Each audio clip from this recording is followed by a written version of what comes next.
Welcome to Game Set Matchup, the podcast where we talk everything partnerships, the good, the bad, and the ugly. Welcome to Game Set Matchup, the podcast where we discuss all things partnerships. Brought to you live from Money20 here in Amsterdam. I'm your host, Greg Watts, and I'm joined today by my co-host and CEO, Jenny James from Finder.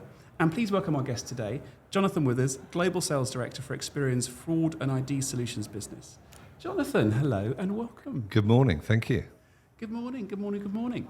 So, Jonathan, we're all about partnerships here at Finder. Yeah. How did you first get involved in partnerships? Yes, thank you. Great question and lovely to be here. So my first partnership was going back to 1985 when I was working for a company called Pitney Bowes. You were 15 when you started. Clearly. And we were put in to basically set up a partnership, part of the business for leasing, to go after third-party companies outside Pitney Bowes, to offer them leasing facilities. So when they were selling back in the 80s, it was, spread the cost over a period of a year. So I was brought in, and we spent, a good couple of years going after many companies in the UK, office equipment, things like that. And it was all about finding the right type of temperament with the partnership. Funnily enough, later on, I was headhunted by one of the partners that I started with, called Knight Ridder for dealing systems, and started working for them. So it was, that was when I first got into it. It was a long time ago now. It wasn't that long ago. Stop saying that. So have you had a lot of experience now forming partnerships over the last few years? So thinking about what makes a gold star partnership, what do you think the characteristics or elements you have to have in place to make it that kind of perfect partnership? Yes. So partnerships are, there are all types of partnerships in life. And at Experian, we in fact call our clients partners. Mm-hmm. The division that I work within is EPS, which is Experian Partner Services. So we have a business that is B2B2C. Mm-hmm. So we need our partners to effectively work together with us to ultimately provide our services to the consumers out there. So when we look at partnerships, it's all about, first of all, finding the right kind of look and feel. Mm-hmm. Do we both have a reason to exist together, and what is that ultimate driving goal? Then it's all about putting the right contracts in place. But I think it all comes from stemming of, become part of their DNA. Yeah. Mm. The contracts can be good, bad, or indifferent. Mm-hmm. Products or sets of services that you can do have all sort of types of merit or not. Mm. But unless you get on as two companies that want to do this and have to work together, it's never really going to work well. Mm-hmm. And there have been partnerships where it has been a failure, but others where it's been a great success. But it comes down to, I think, relationships and getting it right from the get-go with the relevant people. Yeah, and as you say, kind of, the fact that you even reference all your customers, not as customers, but as partners, just sometimes a language change can just instill a different approach. So it is very much kind of an equal partnership versus kind of having a different dynamic or a different power, shift between two companies working together. So it's great to hear.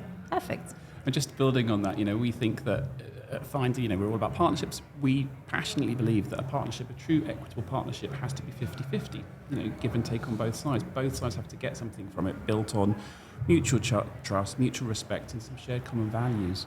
But looking at all the budding partnerships people listening, what advice would you give to your younger self starting out? Perhaps the do's and the don'ts of partnerships? Yeah, it's a great question. And I don't think there's any one particular area, but I think it's don't chase every single partnership down. Yeah.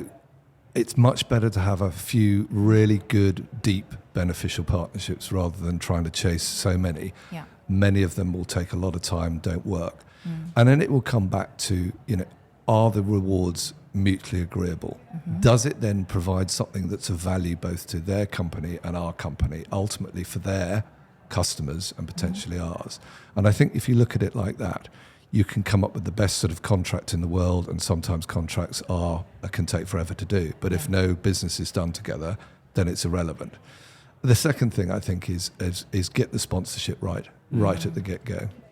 Don't go in at a level that doesn't mean anything. Yeah. With the greatest respect, there are people that can make things happen in a partnership and then others that can't. Mm-hmm. And I go back to the point, become part of their DNA.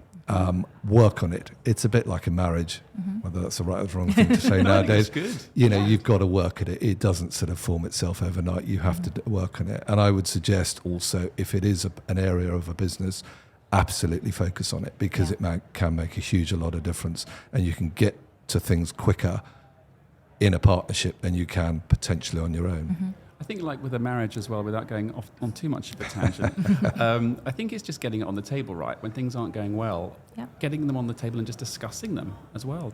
And starting out from the outset with exactly what and how two businesses operate, because you know a lot of people say, you know, well, what is a partnership? How does it differ from a sale? Is it just not another way of saying selling?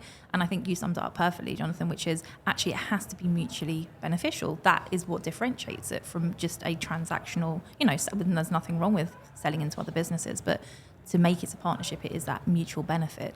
And actually picking businesses, if you're going to get into the DNA of a business, it needs to be a business that you see yourself and the culture of your business fitting in with, rather than, you know, selecting a business that may be great from a revenue point of view, but actually if the two businesses don't operate in a similar way or couldn't operate collectively in a harmonious way, then, you know, the partnership from the start's not going to be where it needs to be.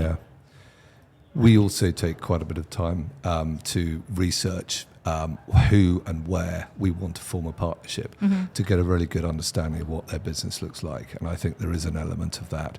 And then once you have all those things that I've talked about just now, you've got to have a focused, dedicated, I want to say, account partner manager and kind of really get to understand them.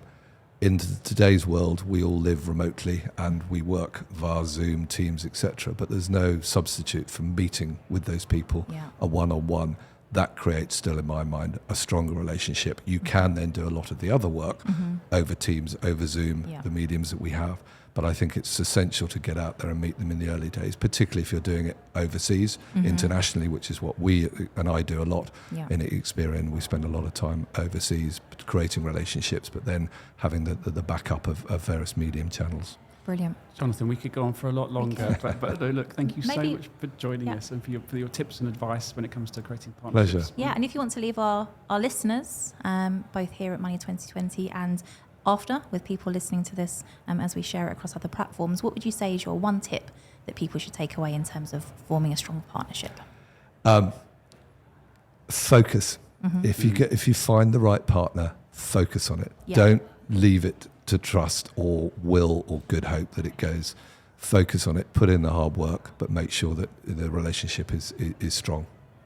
Brilliant. Thank you for joining us. No, pleasure. Please enjoy Money2020. Thank you. Amsterdam. Great to talk to you. And wonderful to meet you in person. Thank after you. all of our remote meetings. Exactly. It always makes that difference. So have a fabulous rest of the trip. Thank you very so much. Thanks.